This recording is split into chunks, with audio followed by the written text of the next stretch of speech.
Hello, everybody. It's George from Ireland. I'm talking about the universities crisis in the United Kingdom, but principally in South Britain, where I'm resident.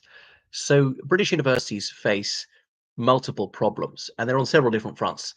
They're financial, there's the rising tide of student complaints, there's dumbing down, there's the fall in overseas students' numbers, which is obviously inextricably connected to the financial difficulties universities are faced. There's ever more political interference. Like most things in the public sector, the government is demanding that people do more and more with less and less, paying them less and less. Now, universities are not a state-owned industry, and none of them are really state organizations, but they get a lot of their funding from the state. Now, the elite universities like Oxford and Cambridge get like as little as 30% of their funding from the government. So it's mostly from student fees, both in the United Kingdom and abroad. The complicated thing, and it does vary in Northern Ireland, Wales, Scotland, England, is broadly the same pattern, is the students go to a university for free and then pay it back afterwards.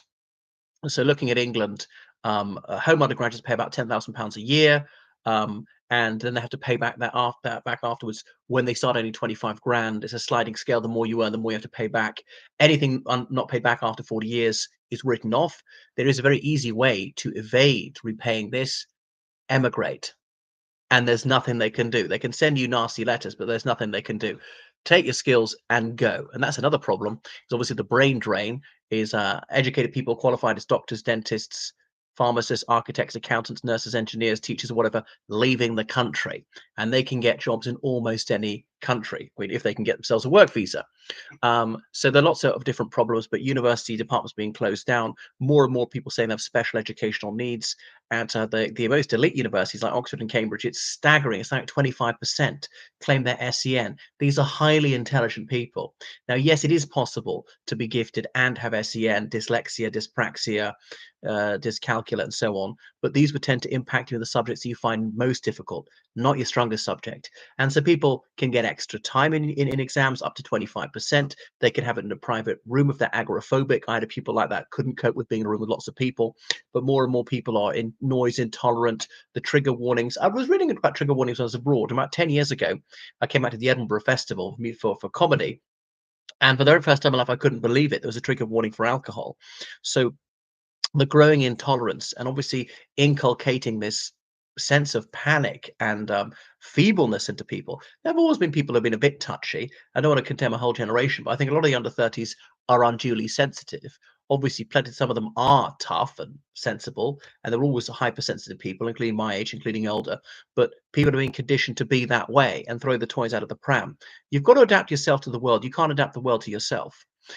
So this is one of the multiple problems: complaining about anything and everything and anyone, anything that they find uncongenial. They have to decolonize the curriculum, make it less pale, male, and stale. But obviously, in certain parts of the world, if you look back not very far, those who wielded power were older white men. And so, because they were the most consequential people, they're those worth studying most of all. Obviously, you can study the disempowered, the working class, women, ethnic minorities as well, but they just didn't have such an impact on society. So you look at the United Kingdom, which till the Second World War was 99% white. Now, that's neither good or bad. I'm just saying that's the way it was. And obviously, until recent centuries, women published hardly anything, which reflects no discredit on them. Um, but if we're going to have as accurate a picture of, say, 12th century France, for example, we have to overwhelmingly read male writings because they almost exclusively wrote things. So we know more from their perspective. Obviously, try and correct for that, but we can't almost exclude males, things like that. So it's about the politicization of the curriculum, which is problematic. And obviously, education is being confused with indoctrination at many levels. Now, many academics are left wing, something like 80% are liberal left, only about 10% would be right wing. So there's always been a far left bias in universities in the United Kingdom. It's getting worse. Partly those of a leftist inclination are more inclined to go into that.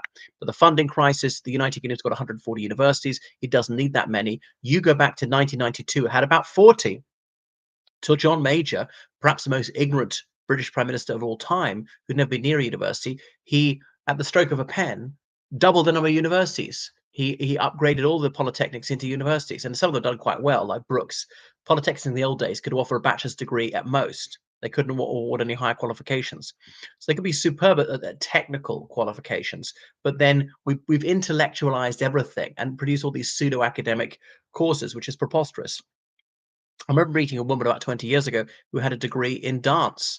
Well, dance is a very admirable skill and talent. It's something that I'd be absolutely useless at. So I admire her for being an outstanding dancer, but it's not an academic subject. And I don't think I'm an intellectual snob to say that. Am I wrong? Maybe I am. For example, we wouldn't give whatever technical qualification in ancient Greek or philosophy or something like that, which is not technical. So, and there's also probably the other end of the scale, as dons are paid less and less. The academics, the salaries are just appalling, and they're paid far less than school teachers, despite you have to be 25 at least to start as an academic.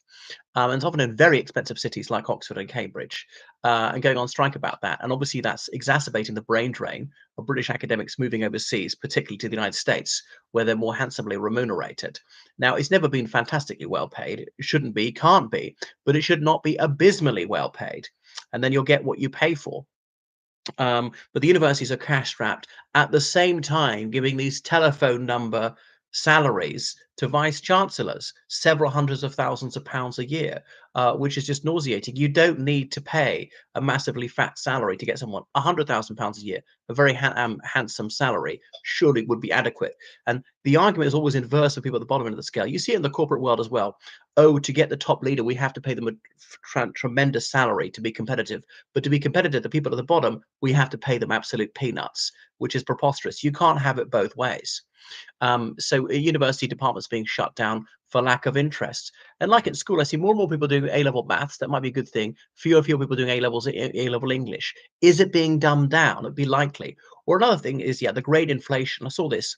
The number of people who award for the number of firsts awarded is 4 times higher than there was in the year for 2000. 4 times higher. Sort of the percentage was from 8% about 32%. You might think that's a fourfold increase. It's not. It's an eightfold increase because double the number of people attending university. Well, that is ludicrous. Now, obviously, there's some very brainy, hardworking people graduating now, people in their late teens and 20s, who richly deserve these firsts, but a lot of them don't. And grade inflation has been going on for a long time. Had I graduated 20 years earlier, I would have got a lower class of degree. My A levels would have been a grade lower, maybe more. I accept that. So, oh, we had it much tougher in my day. Well, we did a bit actually. And I realized the generation before that had it a bit tougher, and the generation before that had a bit tougher than that. And that's why we have qualifications inflation.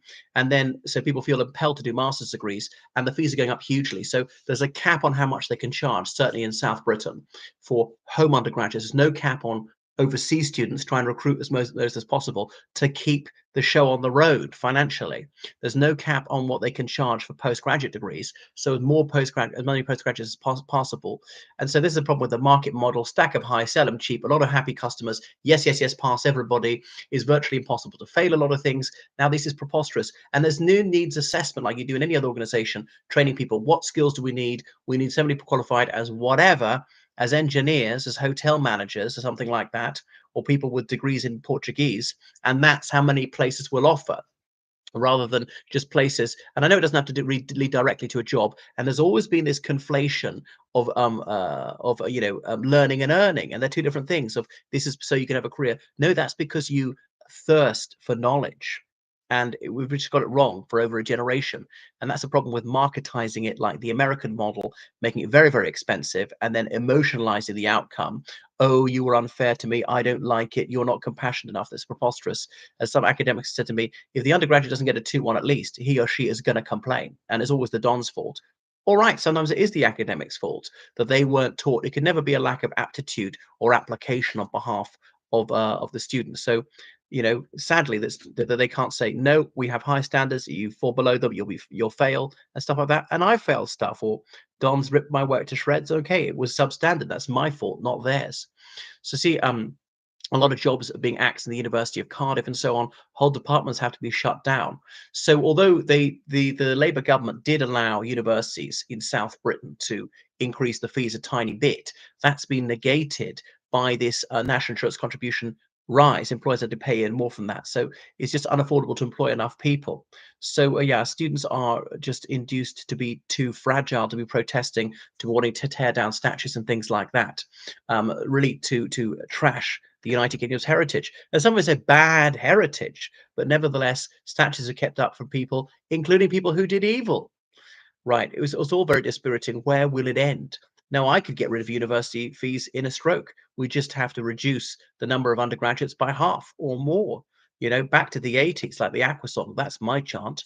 Go back to like 20% of youngsters going to university, or 1979, 10% of young people going to university.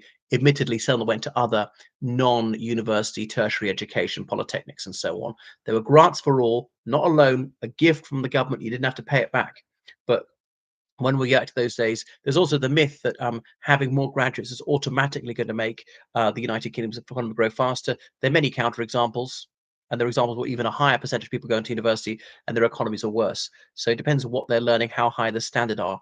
And one of the big mistakes has been quantity over quality, to keep as many people in education as long as possible, and not to make it a better education, but for a shorter period of time. I'd have a few people leaving school at 14, going into full-time work, take into account their age, that might be 30 hours a week, with the possibility to come back and do GCSEs at A levels later in their teens, into their 20s, at any point for free. More people leaving at 16, going to full-time work. Most people going to full-time work at 18, and only a few going on to university. The university that was worth the name, that was challenging. I remember my graduation ceremony, Professor Colin Lucas, he delivered the speech. Boris Johnson's uncle, but don't let that put you off. And he said it should not be an intellectually easy time. It ought to be challenging. It's got to be testing in all sorts of ways. And sadly, it's not. I mean, maybe it is academic in some regards, but exposing yourself to countervailing points of opinion and be made to feel uncomfortable, to be forced to question your own bedrock beliefs. You might be reconfirmed in them, fine, but you should at least examine them and not retreat further into a closed system of thought. And I'm very worried that that's what's happening. So there are multiple headwinds, but I really don't see a good outcome. I mean, some universities have to go bust. If it is a market, all right, it'll wax and it'll wane. Laws of supply and demand. When there are too many enterprises open, hotels, shops, whatever, accountancy firms, the economy is going to contract, and the worst ones go out of business, and that's a good thing. Especially if it acts the subjects with the worst employment record, or the university's the worst employment record, and so forth. And obviously, keeping people in education for longer means fewer people are paying into the pension scheme, which is another financial chicken coming home to roost. Thank you for watching my video. Make sure you subscribe on Patreon and PayPal. Donate there, georgecallahan79@gmail.com. Toodle pip.